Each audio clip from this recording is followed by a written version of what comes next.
Welcome to the final whistle, everybody, here on the Bama Standard, where we get the all-star panel and we talk, obviously, Alabama football.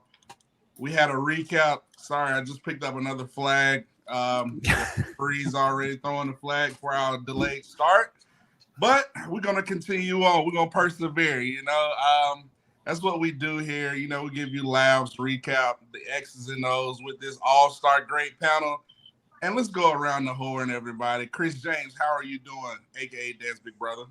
Man, 5-1, baby. That's all you can ask for at this point in the season. Let's go. Let's go. Ready for bacon bits. Bacon bits. Ladies and gentlemen, around the table sports, Mr.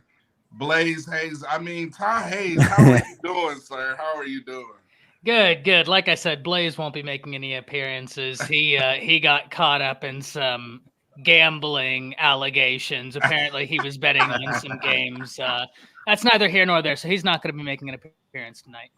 Awesome. And ladies and gentlemen, our lead recruiting analyst, Dan James. How are you, sir? I do. Ready, man. We missing you, man. And ladies and gentlemen, Mr. Content Creator himself, Kick.com, gaming simulator. You know how he does it. Coach Smook in the building. What's good, chat? What's good, panel? What's good, fellas? Roll Tide. Hey. And ladies and gentlemen, the hardest working man there is, Justin Riley is on the takeover. The co-founder of the Bama Standard, the Standard himself. Justin Riley, how are you doing, my brother? We are the mega stars. Whose game is it? With everybody saying the final whistle. Yeah. Glad to be back after a week hiatus, guys. Missed my crew, but y'all held it down pretty nicely. Hey, I'll remind everybody, this is Matt Caddell week for those who celebrate. Or in other words, it's Arkansas week. I'm excited. Homecoming, guys. I'm ready to have a few bacon bits, some ribs, some pork loin, pork chops. But before we do that, let's talk about how about these Aggies. Let's just do a quick recap. Let's do a quick thoughts before we get in our first topic. I'm going to start it off. I just want to say it was good to see the Tide get a great road victory, in a hostile environment. Here in Rama Jammer, seeing Miss Terry turned up, I was like, it's like a blast from the past, seeing defensive getting stopped. So it's crazy. Your thoughts? I'm going to go, Dan, what are your thoughts, sir? Man, the defense continues to do what they do. I see this team. This team is still growing. You know what I'm saying? So that's it. We got things to clean up. We haven't played our best game yet.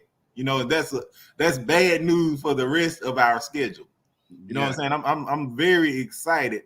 We continue to trend, trend upwards, and we continue to get off the field on third downs, 4-12, Texas A&M with 4-12 on third down, we can live with that.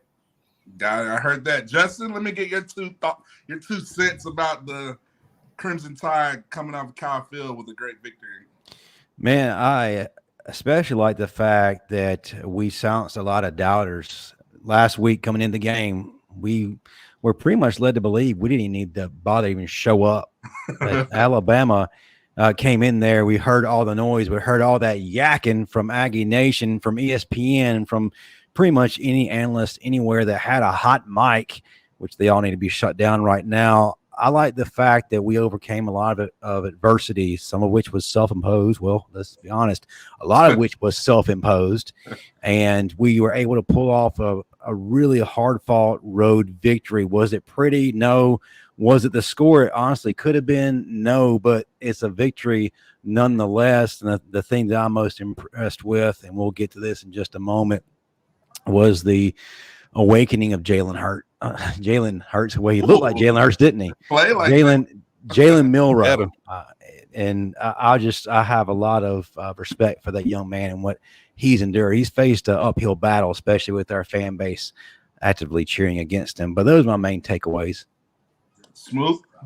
Man, look, he said Jalen Hurts, but I won't give him that. He did better. We never got to see a passing game like that from Jalen Hurts while he was here. We didn't get to see that from Jalen Hurts until he got to Oklahoma. You know, by the time he was at this level in the passing game, in his progression in the passing game, he was already behind Tua, and we know how that season went and the big things that he was able to come in and do for us. But this game in particular, guys, I'm so happy to see us play a resilient effort. It was so many times where I got worried in this game that this team might show up from the last year's team might show up, and there were opportunities for last year's team to show up, but they just kept proving me wrong. Every third down, every fourth down, the Caleb Downs play at the end of the game, and like you all said, we're gonna get into it, but that Caleb Downs tackle to secure that tackle and force that 4th and 3 that made, put them in the decision, do we go for it or do we kick the field goal? That was really the ceiling of the game. People can go and say, the extra stop and all that. No, that sealed the game. That sealed the game right there. And just to see the maturity on both sides of the ball happening. Pre-snap, it's a hostile environment. I don't see that happening again. Hopefully it doesn't happen. We haven't been trending that way coming into this game. They were 2 hostile away games where we had our most penalties thus far this season. So I see this looking bright for the Alabama Crimson Tide. Got it. Ty Hayes, your 2 cents, sir. Yeah, so there's a lot of good and some things that absolutely need to be cleaned up. We knew the defense was good. That wasn't the question. And they're just continuing to show how good they are. To me, the story of this was the Alabama offense, specifically the passing game. Jalen Milroe continues to prove people that he is a solid quarterback and he's continually getting better. The Jalen Milroe we saw week 1 is not the Jalen Milroe we see today. And I only imagine what he would be doing had he played that USF game. That gets tricky, though, because it was basically a monsoon during that game. That's neither here nor there. 2 things that have got to get better, though. Alabama's rushing attack is not where we thought it would be. And it's not just relegated to the pass game.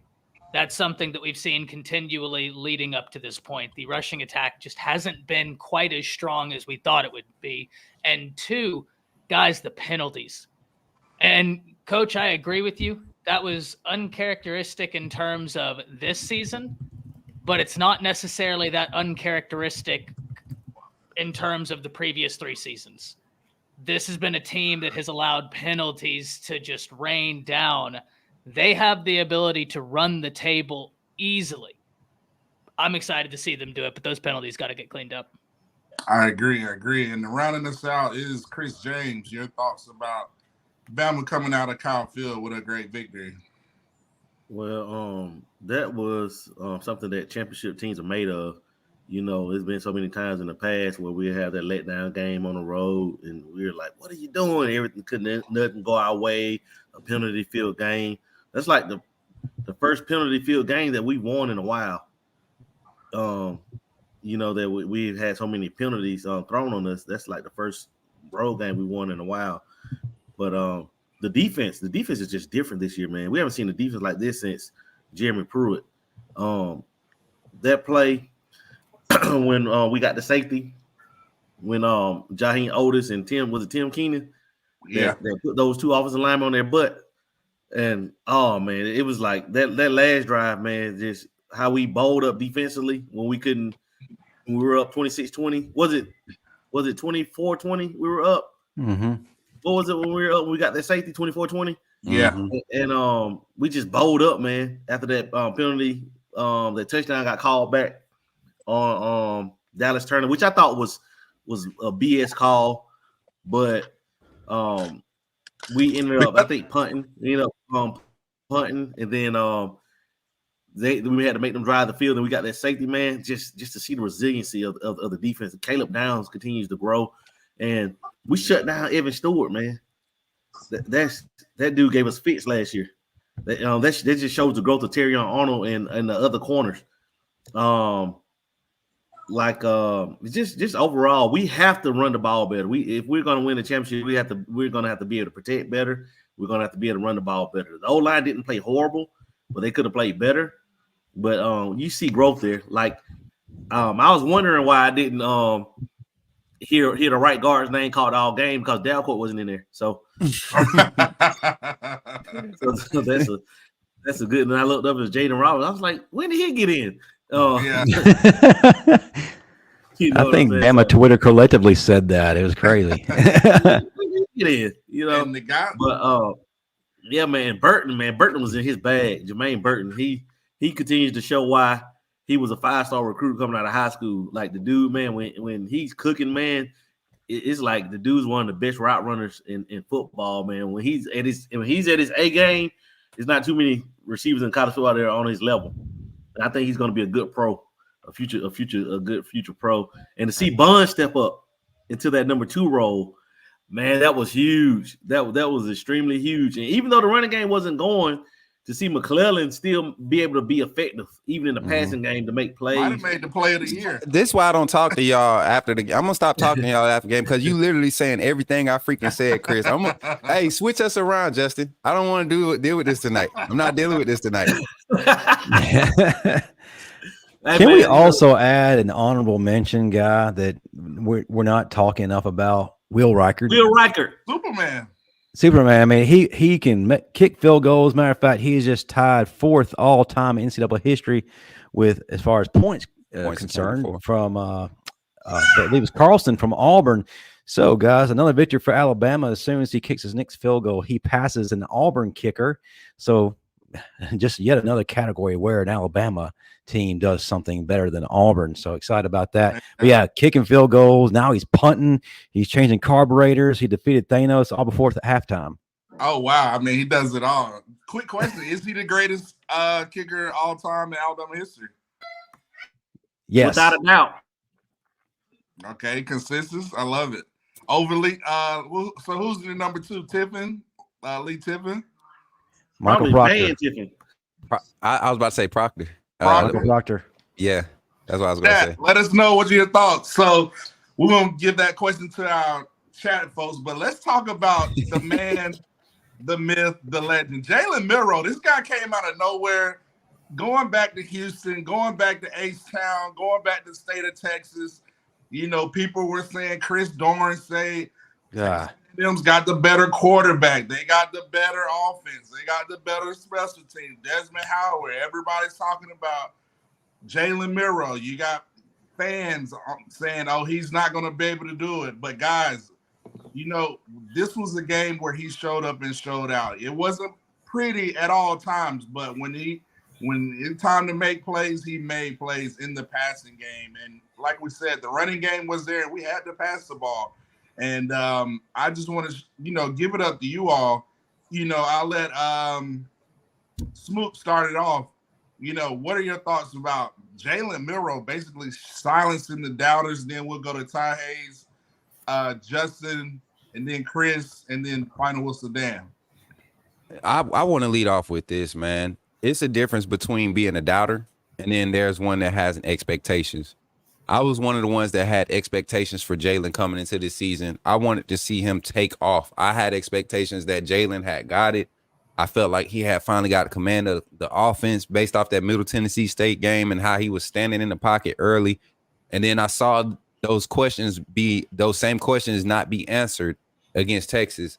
And then he struggled in the first half against Ole Miss and just he flipped the switch in that second half, man. And I'm telling you, since that Ole Miss game in the second half, he has not been the same quarterback he was walking into that Texas game. And I had to think about it. I'm sitting here thinking, I'm like, man, that was really that Texas game was only his third start. That was only his third start under a new offensive coordinator, new pieces on the offensive side. It's just so many things. He said, there's only room for 2 legends named Van in this state. The door is done closed on it. But yeah, man, it's crazy to see this guy's progression, man. Like we've been highlighting all season. Just his composure, his leadership ability. But outside of that, just what he's doing on the field and the deep ball accuracy is amazing. There was a stat posted today said he was has had the most completions over 20 plus yards this past week.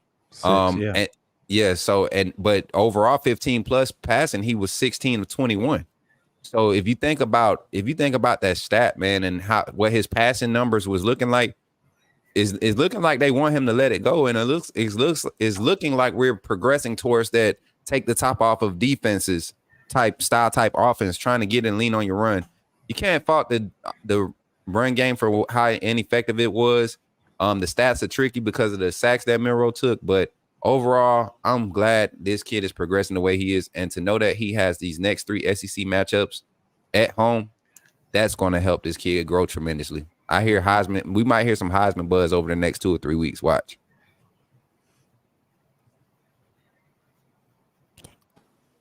You're on mute, Matt. All right, I gotta say, sorry about that. Sorry, but I got so excited. Yeah, I want to say that before I give it to you, Ty. I thought I wasn't gonna never say this, but I gotta give Tommy Rees some credit for his development when it comes to Jalen Milroe. I know, everybody. I know. Now I do think Tommy Rees needs to continue to be more innovative, more creative. With playing at Jalen Milroe's strengths or different formations, but to get the running game running. But I gotta give Reese some credit. I actually saw him just go after a matchup. He was like, "Oh, we're gonna run quick outs coming out of halftime." Little things like that. So the progression, as long as him and Milroe on the same page, I think sky's the limit for this offense. Ty Hayes. Yeah, first I want to talk about Reese because every week that's gone, you've seen the offense get a little bit deeper into what they want to do, and then Jalen Milroe's developing within the offense. One thing I think we need to remember, I'm 28 years old. Tommy Reese, I think, is 31, 32.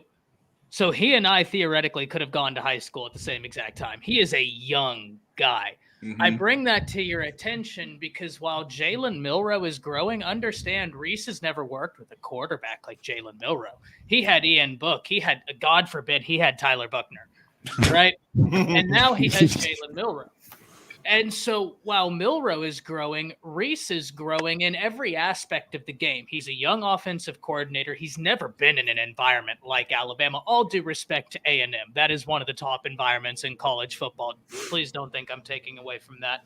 So I love that point, Matt, because I think you're 100% right. Every week that goes on, we're seeing the offense get a bit more creative, and I think he was real good this week in terms of some of the orbit motions that they called. We saw a bit more pre-snap motion. I'd like to see a little bit more, but nonetheless, here's something that I find interesting, guys, about Alabama's passing attack right now. Alabama is number 84 in the nation in passing offense. But when I look at yards per completion, they're tied for number 11. That is wild. That shows you that this offense is so successful on the big play. And guys, Jalen Milroe's getting a lot better in the intermediate game. I don't know if y'all checked out a lot of the intermediate passes he had against Texas A&M. He had quite a few good ones. Yeah, no, they did. No. You can't. You gotta keep that on the down low, guys. They don't know I'm here. All right? They don't. Mom, the meatloaf. Yeah. Meatloaf. No. I don't know what she's doing there. Yeah. Meatloaf. Tragic. But yeah, I think Jalen Milroe is playing really good football. It's just watching his growth is really fun to see. But the Bama rushing attack has got to start shoring itself up. But I do think that the offensive line is really starting to come together better. As long as that can continue, they'll be better off. Justin? Hey. One of the things that I was looking at going into this game was when was Jalen going to have his moment? If ever there was a time, it was Texas A&M, Kyle Field. Everybody's been having their moment thus far in this short seat. Well, I wouldn't say short, man. We're halfway through, guys. Crazy. Defense is finally coming up. We are looking like defenses of old. Dare I see flashes of 92. Don't come at me with torches, guys. But this is a time where the team's looking at Jalen. Okay, you're going to be our quarterback. This is where you need to be our leader. And they needed him desperately. We saw what the A&M front seven did to the running game. Held us to 23 yards rushing. So he had no choice but to win it with his arm. And he didn't shy away from it. At no point during the entire game did I see him panic, had a deer in a headlight look. he was not lost. He kept his composure. Even in that interception, we've talked about it time and time again since then. He didn't look rattled. He's like, all right, give me that ball back. I'm about to show you what I can do. And he went out and led a great drive, even much to the dismay of Gary Danielson. Oh, man. Biggest hater. But he grew up. He had a come of age moment, and I'm excited to see what he can do from here. I will go ahead and say, too, that is there things that he needs to be working on? Absolutely. Like Sherry Fisher said in the chat, he still needs to learn it's okay to throw the ball away and stop taking sacks. Absolutely. He had a couple of uh-oh moments in the first half, but second half he cleaned it up, and he just took charge. I also like the on-field development of the chemistry between him and his receivers. His receivers understand him. He understands his receivers. They know where the ball is going to be. They go and get ball.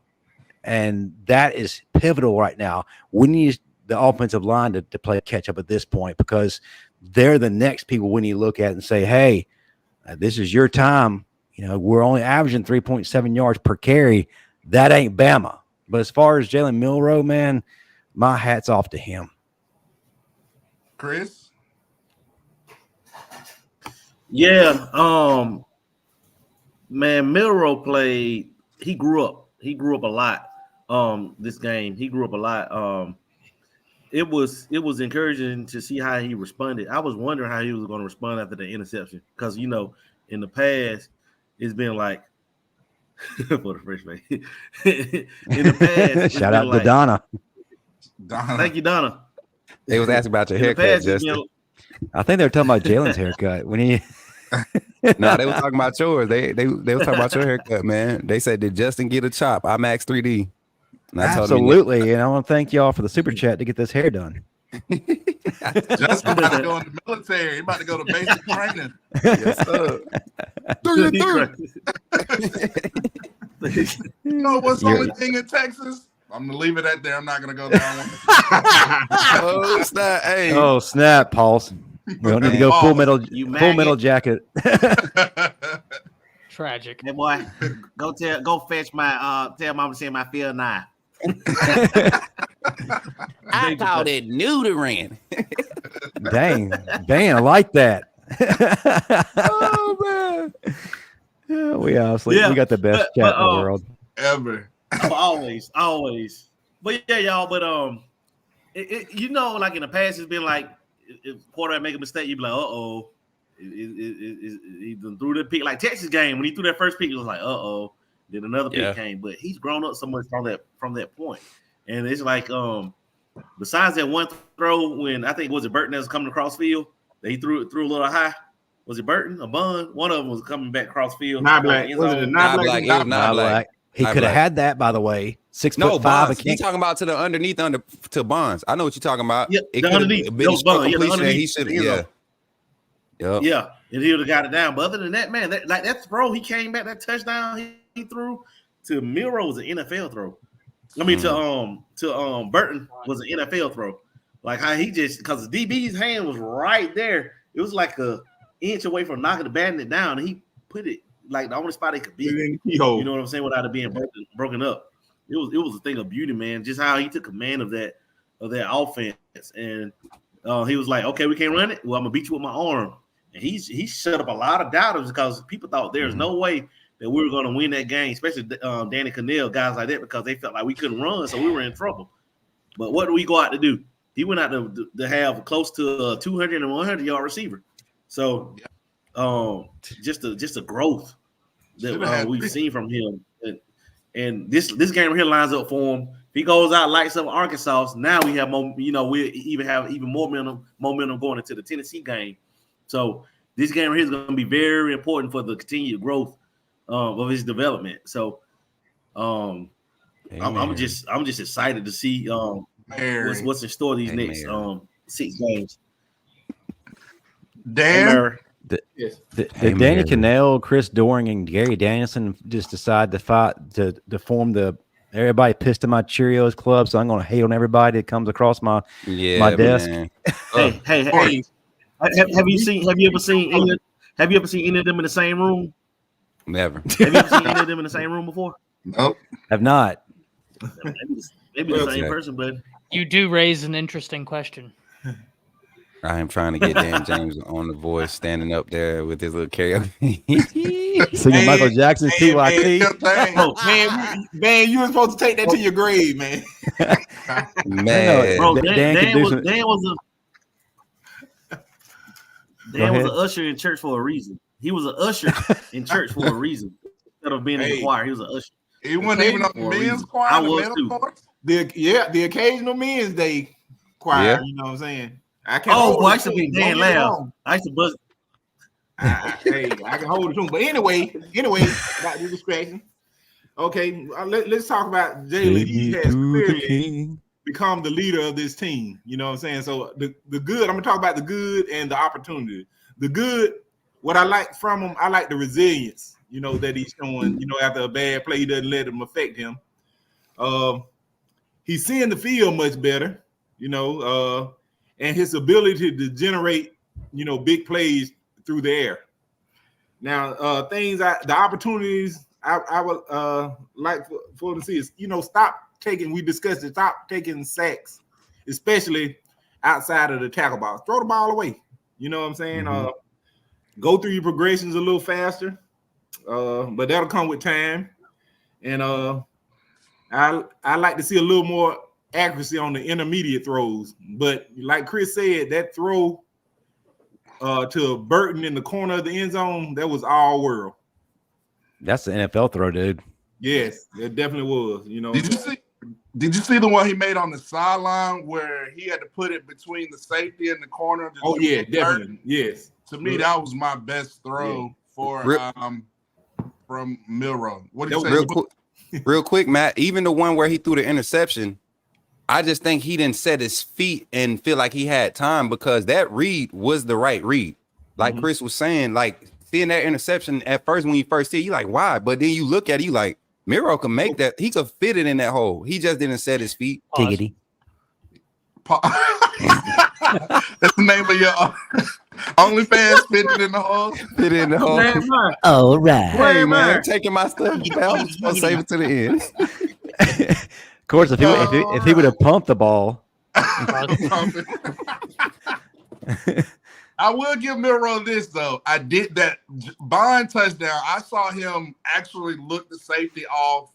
Yes. He looked to the right, but then he set him up really good. So to me, that's progression. Like we said, we getting the receiving core. It's good to see the rapport he's getting with Burton and Bond and Black and those guys. Now we just gotta get this offensive line short up. And guys, I don't know where this guy came. I don't know if he's created out of a statue, but Jaeden Roberts being at right guard, that changed the whole. Go Smoot. I'm gonna go on and let you have. No, bro. I didn't realize it until I came back and rewatched it, bro. Like I was like, why is he? And Milroe messed himself up a couple of times, even with Roberts in the game, leaving that pocket too early. It didn't affect him as much as in the first half. But guys, I think it was Dan that was calling for Jaeden Roberts early. He was saying if that guy can click early, we could see him push, and we see the effectiveness. He's a monster. Chris, I want to get your thoughts real quick, and we go to Ty about Jaeden Roberts and the offensive line. Man, what's funny was in his recruitment, people thought, Dan, what was it? They thought that we were what was it about his recruitment? Wasn't he teammates with George? Damian George? With Damian George and what was the running back? Zach Evans. Yeah. And people thought that we were recruiting him early, you know, to get Zach Evans. And Zach, you know, and it was like actually George that they thought that about. They thought we were taking Damian George to get Zach Evans. We happened to flip Jaeden Roberts away from Auburn. Auburn, yeah, because we thought that like at high school, Dan was like, man, it's another one that's on that team too. They have two big boys on that line and on that team, and Jaeden Roberts, you know, and I started following him, but when I kind of wrote him off when he committed to Auburn, and then when we flipped him, I was like, it must be something to it when we flipped him. But that guy, man, he's just so much more physical than Dalcourt. Like Dalcourt is a technician that doesn't have great technique.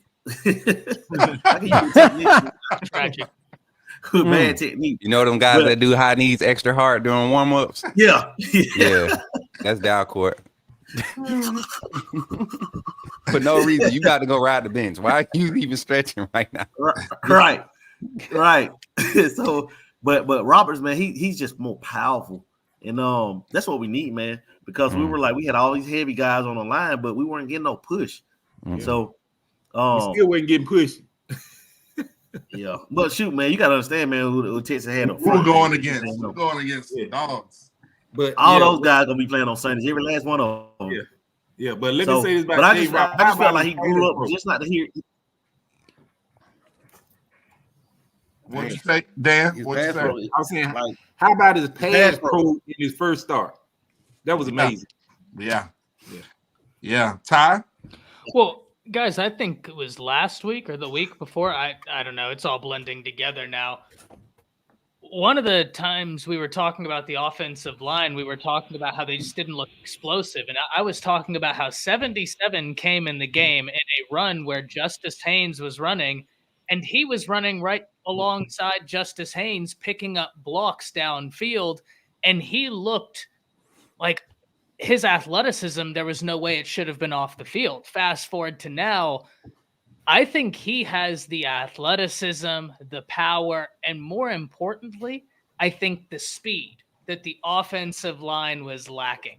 I think Caden Proctor, guys, is going to be great, but I think that there's probably a reason, and I think Alabama figured out the reason why. Your average NFL lines aren't 360 pounds, right? Like there's probably a reason why if the NFL isn't doing it, and they certainly have access to people of that size, maybe a reason why. And I think early in the season, some of that weight caused them to be great when they got their hands on you, but the problem was getting your hands on you, right? And now we've seen that really start to mature. But Jaeden Roberts, he has a quickness, a burst to him, and I think y'all hit the nail on the head. The offensive line played more aggressive, more sure of itself with him in the game. I like it. Justin, what about let's talk about the downside of the offensive line, the pre-snap penalties and things like that. How can we, what are your thoughts on that, and what can we do to improve on that? Well, first of all, let me give my quick take of Jaeden Roberts. I looked at him out there. I thought I saw the reincarnation of DJ Fluker. He had that kind of impact on the field, and he picked up the level of play across the board. And that's something we were desperately seeking. Coach Saban says, make me play you. Well, Jaeden Roberts did that. He showed why he should have been playing, and he's that piece that we need. But here's the thing where I think we're falling flat. We need to stop with the musical chairs, guys. There's not going to be any kind of development or kind of continuity until the musical chairs is put to a stop. Pre-snap penalties. Come on, 7 games in. That's got to stop. These are game killers. We have been able to get out of our own way up to this point, but there will come a time where we can't. So this is why we need to close the window on all this nonsense. Have some discipline. Get some execution going. Don't wait to the second half to start doing something. Can we please play all 4 quarters, Bama ball, no questions asked? We leave the field having dominated everybody that's in our way. Guys, there have been several opportunities in games where we could have seized momentum and put teams away. The Isaiah Bond touchdown catch. Honestly, guys, at that point, I feel like we took Texas A&M out. Mentally, they were done. The stadium's oxygen level just got sucked out. But because we got in our own way with pre-snap penalties and a bunch of other things, we allowed them to get right back into the game mentally. And it was a battle for us, and we had to earn it the rest of the way. If we don't eliminate this, it could be to our detriment, and it could be against a team we don't have no business losing to. I agree. I think anybody else got any thoughts about the penalties? Did y'all see this? I will say this. Did y'all see, towards the end of the game, that I think the second to last drive, he kept calling. You see that one time when nobody moved and he still called all sides? I was like, really? So Ty made me go back and look at it. We did a show on Bleacher Report Monday, and he told me go back and watch it. And if you go and watch it, the book is not Booker. Proctor on the outside of Booker. Booker is doing his hand signal, and you can see Proctor kind of lean forward and kind of, but it wasn't really like a flinch forward. It was like he was looking to the right to check the snap, and it was just enough movement to cause the defensive side to, be able to jump up and bring attention to it. And if you look at it, when they call false start, is any movement, from, upper half forward towards the line of scrimmage, if I'm not mistaken.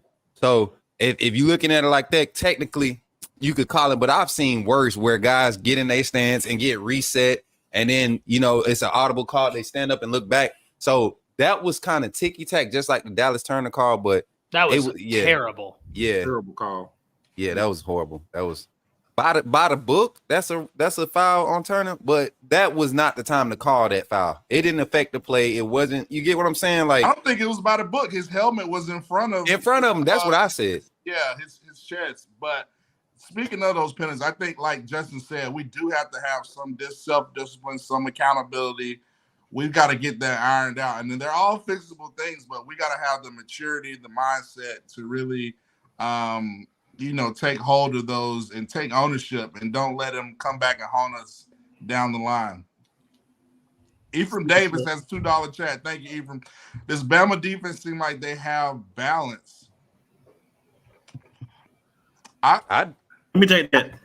Go, Chris. Go ahead, Matt, and I'll go after you. I was going to say, I think we do. I mean, we're one of the top teams in the country in sacks. I still think we can do a little bit better from the linebacker position, mainly Marshall, on a few blitzes here and there. But overall, and I still think, I hate to say this, I still think Kool-Aid needs to step it up. Like, Kool-Aid is, to me, he needs to be the best player on the secondary. And so far, it's been Malachi Moore, Terrion Arnold, or Caleb Downs. And it hasn't. That's just my thoughts. That's his boy. Go ahead and spit it out. That's his boy. That's his boy. That big play that Anaya Smith had, like, it looked like he didn't even give effort to, like, make a tackle or anything, like, or try to stop him. So I know he's shutting down the best receiver, but I know nobody's throwing to him. But I just still think Kool-Aid could do a little bit more. That's just, and I'm not hating on the guy. I mean, he's all world. He's probably the top cornerback on the offensive board, but I just want to see him take it to a next level. Dan, your thoughts? Listen, real quick, Kool-Aid. Yeah, yes, he can be when he wants to be, but the thing is, I think he's a lazy cornerback. I think that he can rely so much on his athletic ability. He feels that at any point he can get out of any situation he's put in. He's lazy. He's not like Terrion, where Terrion is a straight dog who's going to fight you every single second, who also has incredible athletic ability. That's the difference between the two. Two things. Well, go ahead, Dan. All right. That is my boy. I like Kool-Aid. I love Kool-Aid. Let me tell you this, though, man, but how many negative plays has he given up for? You know what I'm saying? So he's doing his job. You know what I'm saying? Yeah. So Dan, stop. Kool-Aid gave up every pass that was thrown his way this weekend. Was caught on Kool-Aid. Every pass. I don't care. Okay. Arnold didn't give it up, Dan. Arnold almost had an interception this weekend, Dan. Arnold got thrown in the star position and produced just as well as Malachi Moore did. I understand. I'm not mentioning Arnold. I'm not mentioning Arnold. This is 2 weeks in a row. This is 2 weeks in a row where Kool-Aid has been probably the second or third. When you're talking about the 5 DBs, 6 DBs that's getting on the field, he's not the top 3 DB in that secondary for the second week in a row. I even go back to Ole Miss game. You're a flavor aid guy. That's what that is. No, man. It's just when you do something at a high level and you start getting that hype, you need to stay there. Arnold has yet to regress this season. He has yet to have a worse game than the previous week this season. Kool-Aid, you go and look at the Texas game, he played solid. Then you come out against USF, missing tackles, you're not in phase. You give up a crazy pass interference penalty to a team that can't even pass the ball. Then you come out the next week and get Ole Miss play slow. You got to make you're not catching the interceptions when they're in your hands. Like, he's not showing up and being Kool-Aid again, which is making the argument for Caleb Downs, Terry Arnold, even Trey Amos came out there and showed up last game. The difference, and Daquan Menzies said this a couple of episodes ago, and this whole panel agreed with him. Now you're saying that it's not true. I did not. He Sorry. ain't saying it ain't true now. I'm not allowed to talk. That's my not bad. what I said. Sorry, Hurry up, man, so I Dan. can say my part. Go ahead, DB. The difference between Kool-Aid and Terrion is two things. Number one, Terrion's a little more fluid than Kool-Aid. He's looser in the hips. He's more bendy, more flexible. Kool-Aid plays stiff at times. And the second thing is Terrion looks back for the ball. Kool-Aid doesn't play the ball. Terrion plays the ball. That's the difference. When you play the ball, when you're in phase, you got to look back for the ball. He doesn't look back for the ball when he's in phase. When you're in phase and that receiver turns his neck, you see the V in his neck, you're supposed to get into his body, look back for the ball. Or he lets guys that's on the sideline just run him out of bounds. He's not physical with him. Terrion's a dog. He plays with a dog mentality. Like that play that he broke up that pass on the Nye Smith when he was beat and he was out of phase. He didn't look back for the ball and he played through the ball. Played through the ball through his hands. Kool-Aid wouldn't have made that play. Nope. Because it had nothing to do with that he couldn't make it. It's just the fact that he doesn't give that effort that Terrion gives. That same because Kool-Aid does it so natural. He's always been the best player everywhere he's been from Little League to high school. He's just been Kool-Aid's the man, 5-star. He's always Terrion really was underrated as a recruit. He should have been a 5-star across every service. He was a 4-star, right under Kool-Aid. So he kind of came in unheralded, like people didn't know, but we knew about Arnold. You know, everybody that follows the recruit. Ty knew about him. Dan knew about him. Matt, you know, everybody that follows it, we knew about him. I know you did, Smoot. And when I saw his film, he returned the punt, and on his way to the end zone, he just high-fived his teammate while returning the punt. I mean, I was like, this dude right here has some swag to him. He's gonna be a dog, and I just saw how he just moves, how he's like a Peter Warrick or a Calvin Ridley, but playing defense. Yeah, that's why I think he'll be an even better punt returner than Kool-Aid. Ooh, we'll say that topic. Ty, I want to get your thoughts about this whole Kool-Aid debate that we're saying. You know, let's just get your thoughts on this. Yeah, so it's kind of the same as it was the last time, where I think part of this is Terrion's getting tested more. And so it's much easier to sit here and be like, oh, well, he's playing so much better when he's given a lot more opportunity to showcase what he's doing. Outside of that, like I said the other day, Kool-Aid's just not getting tested. Now, I think that Terrion has an incredibly high ceiling. He's someone who's played every position in the secondary, and I think he brings a unique quality to play every position in the secondary, and that type of athleticism is rare. I think you could make an argument that he has like the highest upside in terms of athleticism is of any defensive back that's like in the cornerback room. So he's incredible, but I also think that Kool-Aid is at the point now where you're not going to be able to test Terrion anymore. And I think teams are really starting to see that. And now he's going to get his opportunity. And I think we're about to see Kool-Aid really start shutting things down on his side because he's an incredibly talented player. And if you look at the grades, he's still grading really high. He's still grading really. I just looked against A&M and he was covering Evan Stewart, Anaya Smith, Moose Muhammad. He covered all their top wide receivers, and he did decently well. I think he was targeted, they said, 7 times. He gave up 3 or 4 receptions. So he did. Look, he's a very talented cornerback. I think part of it is overblown. I think part of it is warranted because of how talented he is. But I think it'll all click. No, don't say it again for the Danny Canels on the board when it comes to Kool-Aid. I'm not a hater. I just hold the bar so high for him. Like because he said it there. He's that good. He is so savvy of a corner and so good. Like I want him to be like, I want him to go win the Thorpe. Like, but I don't want it more than he does. You know, he's not gonna do it. So it is what it is. So. Speaking of, it's now safe to say Pete Golden had Freddie Roach in the D-line handcuffs. Let's talk about this D-line. Guys, we talked about him earlier. We're averaging, 5+ sacks maybe the past couple of games. I don't know what clicked for Freddie Roach. Freddie, we got to give you your props. We give you your flowers right now. I don't know what are you doing, but you got Tim Keenan humming. Bobby's looking like he's finding his next step. Listen, you know, Otis looking athletic, flying on the guy. I thought he was going to have an interception. I was really hoping for it. But Guys, what are your thoughts about the defensive line? I know we addressed it last week, and Justin, I'll let you start it off. Man, what a difference a year makes in terms of who's calling the shots, the defensive coordinator, guys. Pete Golding could not develop a defensive line to save his life or to earn his paycheck. Let's just call it what it is. You see what Ole Miss is doing. They are struggling up front. They are giving away the plays as far as the running game. They're getting out physical. We're not getting out physical. We are dictating how the game goes. We are attacking, not reacting. We had our little rough patch to start things out against Texas. Well, you can even say maybe against Middle Tennessee State, we just weren't quite dominant as we needed to be. After the Texas game, it awakened a creature that we have not seen since the days of Jeremy Pruitt and Kirby Smart. And it just got progressively bigger and bigger and bigger. And everybody who wrote off Tim Keenan ate their words. Tim Keenan is that dude up front.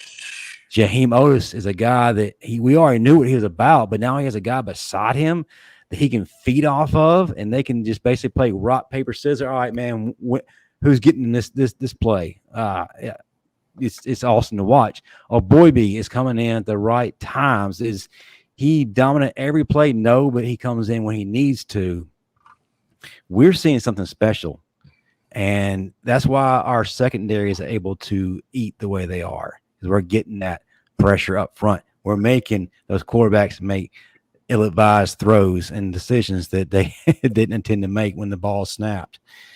I love it. I love the physicality. I like that Freddie Roach can finally be Freddie Roach, and I think a lot of the criticism thrown his way was done so unfairly, and we're about to see what he really can do.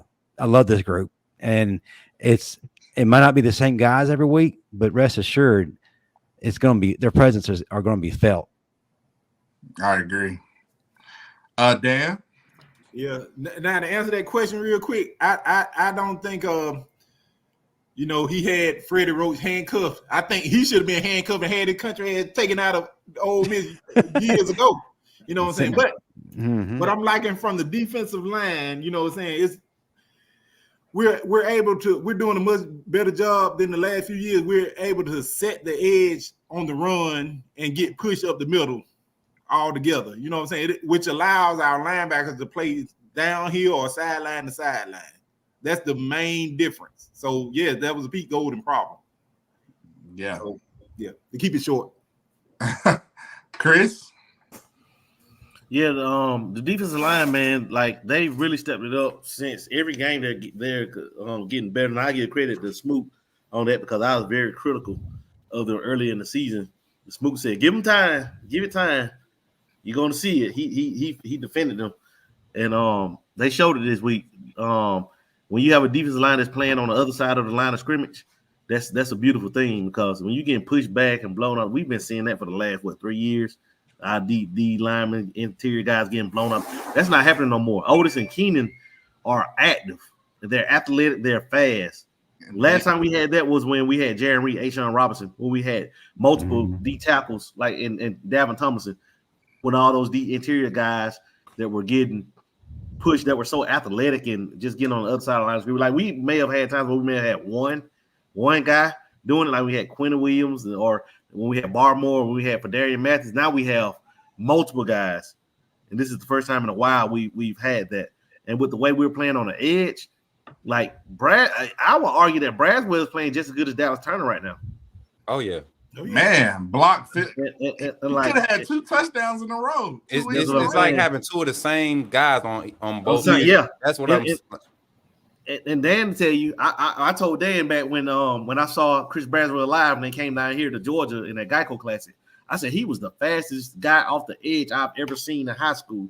Period. I said this guy's gonna be special. He put on some weight, and he's proven his worth. I just said just give it time. People were down him, Braswell. I was like, just wait on him when he gets his chance. It was just that he happened to be behind Ryan. Not Ryan, but Will Anderson. I mean, that's just him waiting his turn. So with the emergence of Braswell, oh man, like coming off the edge and we're just locking, like man, it's gonna be tough sledding, man, for these teams. Because those young guys, whenever you see those young guys get in the game, they're flying to the ball. You see 44 flashing. You know, I like him. I like 44. Yeah, he was Demond Payne. Out of And Michigan. Latham coming along too.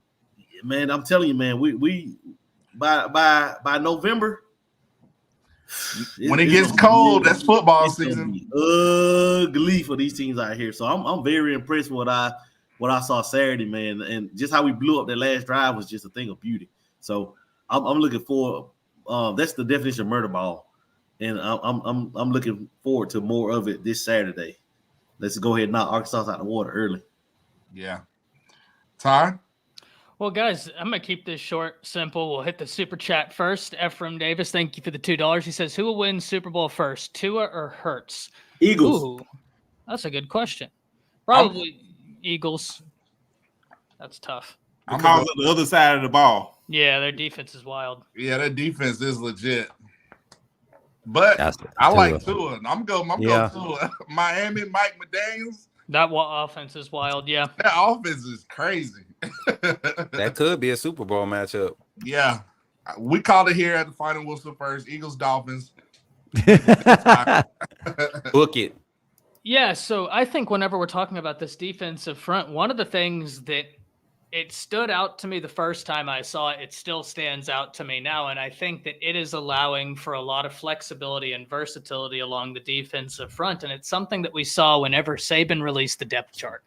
And that's Jaheim Otis being at defensive end as opposed to defensive line. And I know that sounds like a minute change, but it truly isn't, because it allows for the formation of Braswell, Dallas Turner. You have a Boygby, Jaheim Otis, and Tim Keenan. Being able to have Tim Keenan, a Boygby, and Jaheim Otis on the field at the same time, that's huge. Because we knew we'd have a Boygby. We knew we had Jaheim Otis. We didn't know who that third was going to be, whether it was going to be Jamarian Latham, whether it was going to be Tim Keenan, whether Tim Smith. We just didn't know what guy was going to step up into the fold. Tim Keenan has really stepped up. But I think a lot of this goes back to what Jaheim Otis's versatility has allowed for that defensive line to do. His flexibility along that front has allowed Alabama to maximize their ability as a whole, and that, I think, is really awesome. He reminds me of A'Shaun Robinson. Yeah. Mm-hmm. Yeah. He's so good, man. Smoot, round us out. Defensive line rotation and Freddie Roach's success is solely on Kevin Steele and the style of defense he's calling. You don't see a lot of thinking out there. You see a lot of playing. You see a lot of eyes, where they're supposed to be. When we have mistakes, they're not costly mistakes. They're very far and few on the defensive side. As far as busted coverages, we haven't had a defense that's been able to contain the passing game without, the amount of busted coverages we saw last year, especially at the second level in the middle of the field. I want y'all to find a game where we get beat twice in the same way on the drive. I want y'all to find a game where we got beat like twice on the same design play on a drive this season. And you might go back to Texas and have to find it just because it's Sarkisian calling the same play out of different sets. But this defense is maturing at a rate that is scary. And for them to go on the road and play like they did, we only gave up 3 points in the second half. 3 total points in the second half. That's the second game in a row where we haven't given up a touchdown in the second half. So I love to see this defense and what they're doing. I not second half, but we had basically a fourth quarter shutout 2 games in a row. But this defensive line is their success, and Freddie Roach, what he's been able to, I guess, coach these guys to do, is all based off play calling style and scheme by Kevin Steele and Coach Saban, and how they have designed this Alabama defense to be aggressive. And you see them making aggressive play calling. Derek Thomas. Speaking of Derek Thomas, and his name starts with defense, let's talk about the Arkansas Woo Pig Suey, guys. We got Arkansas this weekend. Hold on. Before we do that, Matt, we got a little surprise, man. Before we even start talking about Arkansas, man, we want to give a shout. Justin, you said it at the beginning of the show. You said it's Matt Caddell week, right? It is. I want all who celebrate. Guys coming up. I want y'all to check this out. Justin, break it on the screen for us, man. I done queued up something, man. Let's take this back to the day, man. Look at them shoulder pads. Look how loose them jerseys is. them up real quick. Pads, man, it looks like that was 30 years ago, but it wasn't long ago. It wasn't, man. They got It all wasn't. the tape on the jerseys and everything. But yeah, They go man. ear pads. Y'all remember the ear pads you have to clip Oh, I inside used the to hate helmets? that. Oh my Yeah. god.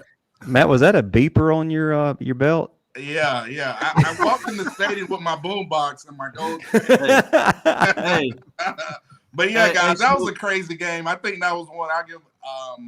Think that was kind of Coach Saban's first signature win going against Arkansas, and I was fortunate enough to make that play. But we'll pick Suey, man. I think Alabama's been beating them ever since then. So, but yeah, we want to continue this Saturday, guys. We got Arkansas 11 o'clock kickoff, early game coming off a high victory. My biggest thing, I think Alabama's going to pull it off. I just don't want us to start off slow. In the SEC, teams can play you so tough. It's like the NFL. Team look bad one week, unless they're the Dallas Cowboys.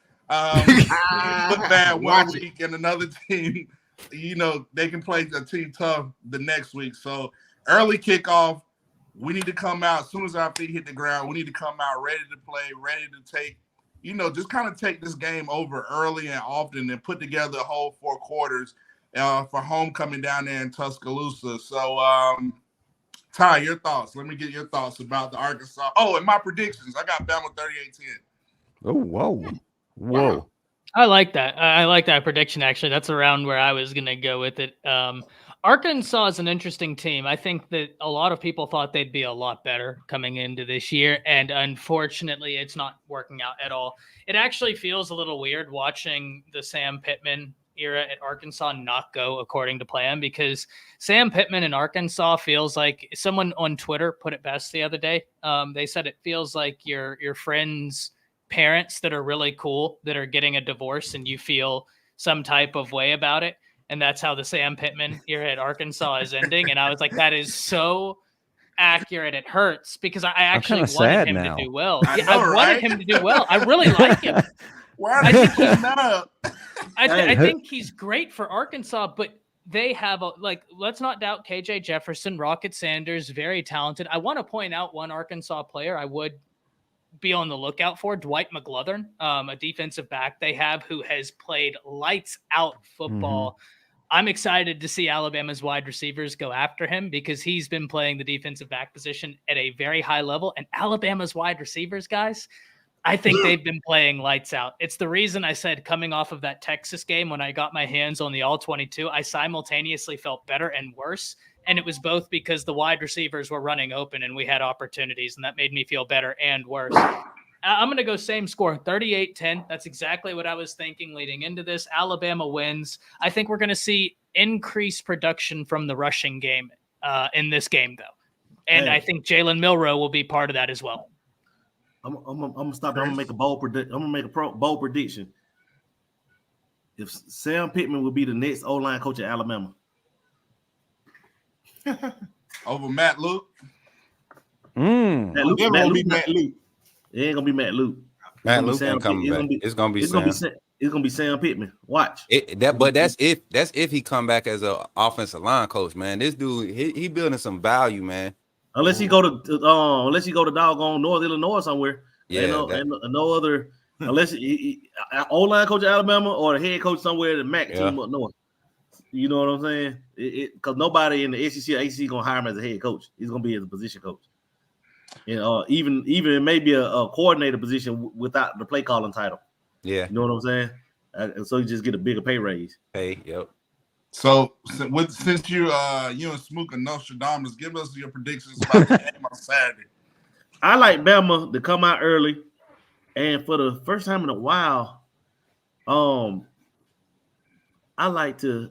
I think that it's gonna be like today. I'm teetering, man, between 38 and 45 points. Between 38 and 45 points. What I'm giving Bama, and I'm giving Arkansas 7 to 14 points. So with that being said, I'm gonna go 41. I don't think they score 13 because I don't think they're gonna get 2 field goals and a touchdown. I'm going 41-10. 41-10. Nice. Do we see Justice Haynes? Yes. And he will score a touchdown. Ooh. Dan? Yeah, this is going to be a cakewalk. You know, I'm gonna tell you that. I like this matchup. You know, I think we're gonna come out. We're gonna try to establish the run. You know, we're gonna work on that. You know, Coach Saban used game like this to work on things that from the previous game. So I look for us to come out and try to establish the run. You know, we're gonna struggle with that a little bit early, but I like Bama 31-10. Smooth. I'm gonna give Arkansas 10. I'm not giving them 10 points because of them scoring or putting pressure on our defense early.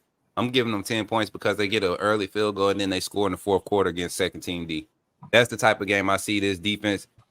College football messed up and allowed us to have Texas week 2 and then turn around and have a good Texas A&M team week 5 at Texas A&M, and we performed the way we did and still come out of there with a win. I don't think people realize with a Nick Saban coach team how much he's going to highlight mistakes, pre-snap penalties, and all that stuff this week. Arkansas is going to feel that wrath, and it's an early game, so we're going to go ahead and get them out the way. Coach Saban probably going to highlight the 14-13 win over Arkansas a couple years ago, how we were supposed to blow them guys out, and they came in and they played like it was a national championship. I don't respect their interior defensive line. So I think our run game is going to look a lot better, like it was trending up against Ole Miss and Mississippi State. I don't like their secondary. They slow. I don't see how half of them are corners. They only have that one guy. I think Catalan, is he even healthy this week? Catalan's at Texas. He's that's what I'm saying. Like, I don't even know who's out there going crazy. Dwight for them. McGlothern is one of the highest. We ate him up last year. We ate him up last year with Milroe coming in for Bryce. So I don't see it, and they're inconsistent this year. They are a tricky team, yes, but this team peaking right now. Alabama peaking, this defense peaking. It's going to be hard to take it away from us at home. I got Alabama 42, Arkansas 10, and like you said, I think Jace comes in. I think Jace gets some carries early in this game. I'm talking about he's in the rotation this game for real because of how much success. Justice, my fault. Justice. Well, Jay's going to pop off early this game. He won't have a lot of carries, but he'll have like an 89-yard, 12 carry, 89-yard game with a touchdown, couple receptions. Jay's going to fill up the stat sheet this game. Yeah. Speaking of peaking, he's always peaking. Justin Riley, what are your thoughts about Arkansas this week?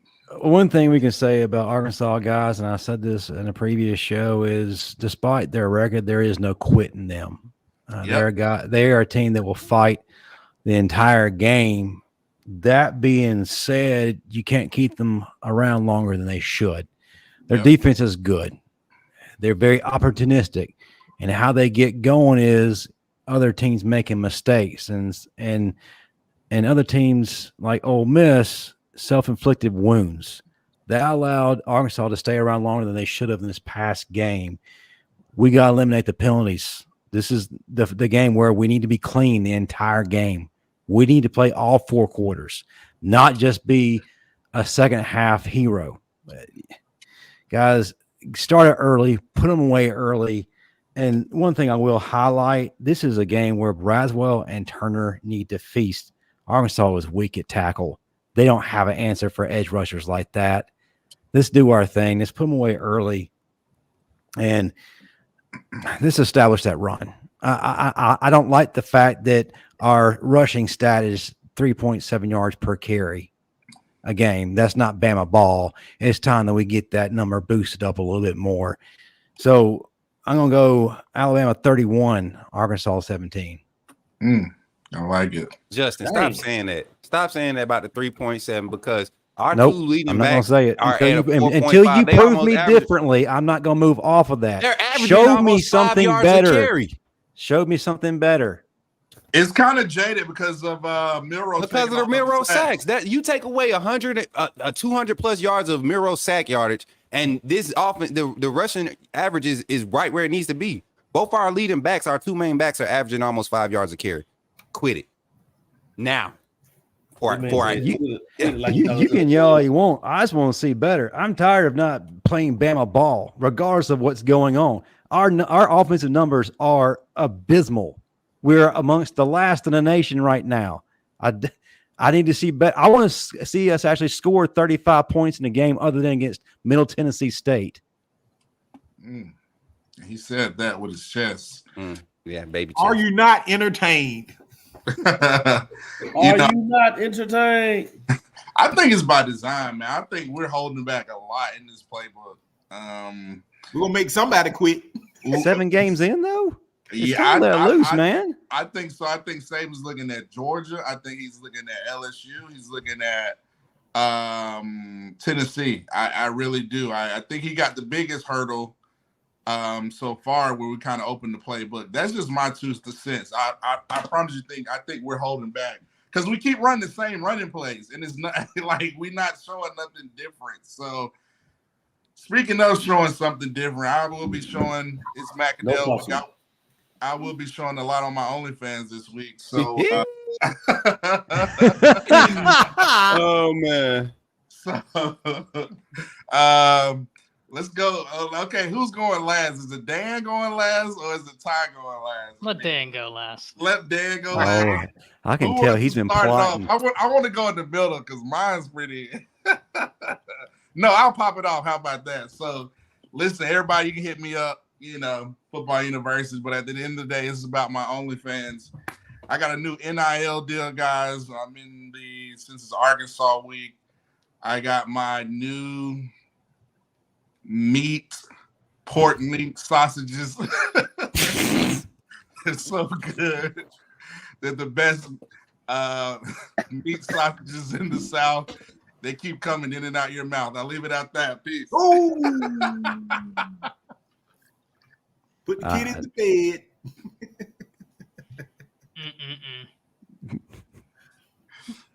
Dead silence, huh? That's what we're gonna get. That's the response. They great on the grill, man. They're the best pork sausages out there, man. You put your sausage on the grill. I keep it on the buns. In between. y'all heard it here. Man is burning. That's burning. That's the new promo code this week.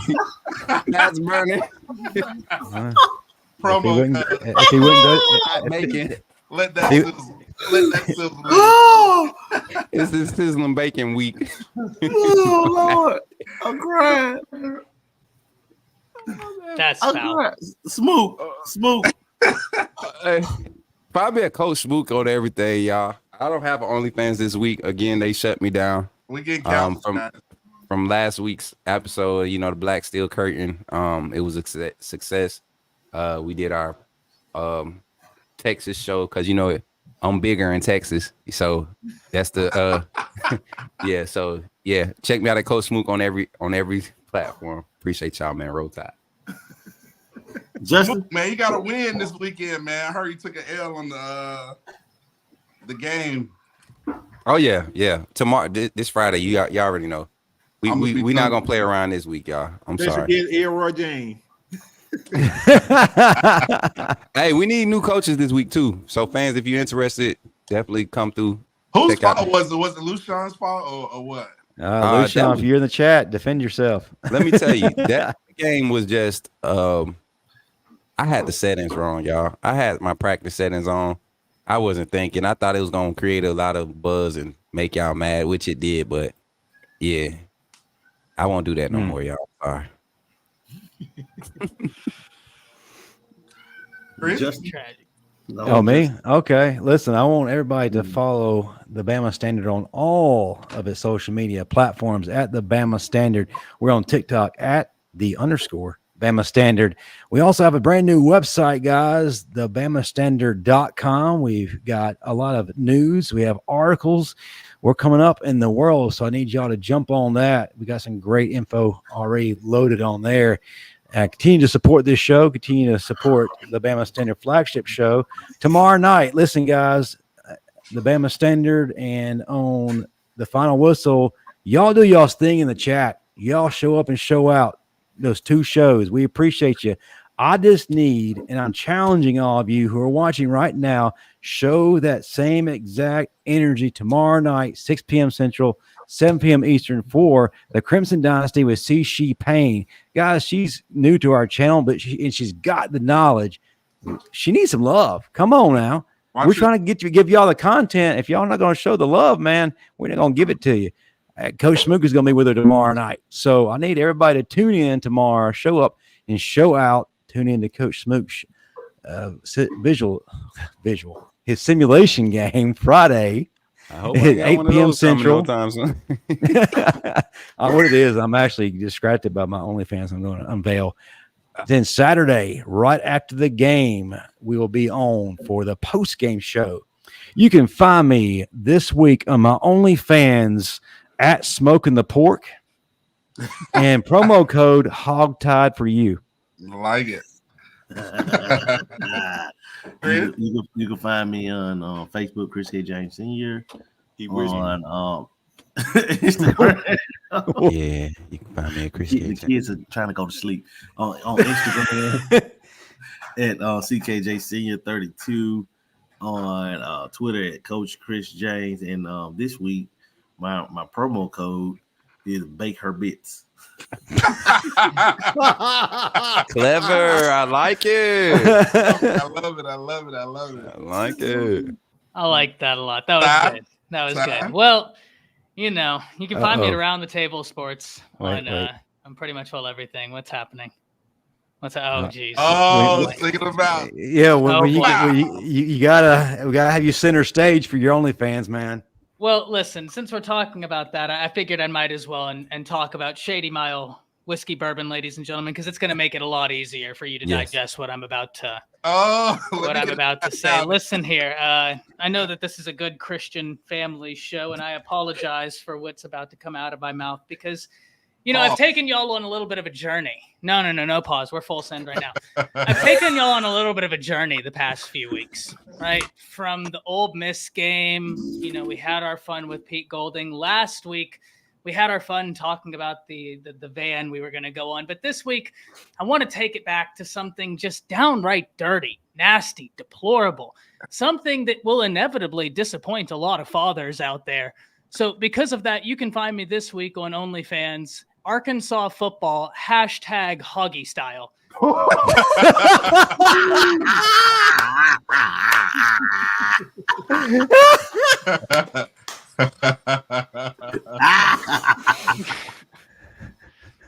And you can have them use my link out there, guys. Wow. Justin, I like how you had this setup. You know what I'm saying? You assembled an awesome team around me. You know what I'm saying? Is it Dan's turn? You know it is, man. In the stage, baby. Get ready. Can he top Ty Hayes? Let's do this, Dan. Oh man, pressure. You know what I'm saying? Let me see. I'm gonna do this one off top because I wasn't prepared. But you can catch me on OnlyFans. Promo code this week is Pig in the Blanket, baby. Unit size. Now we talking Beanie Weenies, Pink in the Blanket, or we talking? Oh, but we talking about them Georgia boys. Georgia boys. Hey, Dan, I thought you was allergic to pork. Everything ain't cooking. He say he's bringing the Nathan hot. We're going with the Conacher. We're going with the Conacher sausage. We talking full bun length. We ain't talking about them Dollar Man brought out buns, the Vienna sausages. Oh man, y'all are funny, guys. We coming back another week. Hopefully, we don't get canceled, guys. Roll Tide to all Alabama fans out there. RTR. What'd you say, Chris? We're testing the limit, man. See how far we can go. Just pushing it. We're gonna keep going. So if we miss a show one week, y'all already know. The FCC just won't let me be. Hey, what he said on 21 Jump Street? Gonna keep us relevant. You know what I'm saying?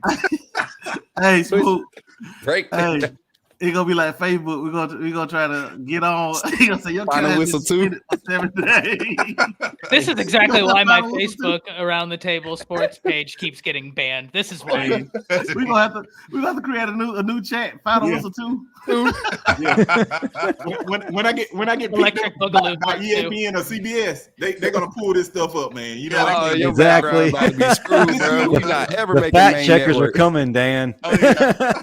Well, at least you have a future at Hustler. Yeah. that's going to do it for all of us here at the final whistle. Hit the like button on your way out. Roll Tide, everybody. Roll Tide, baby. Roll Tide. Roll Tide.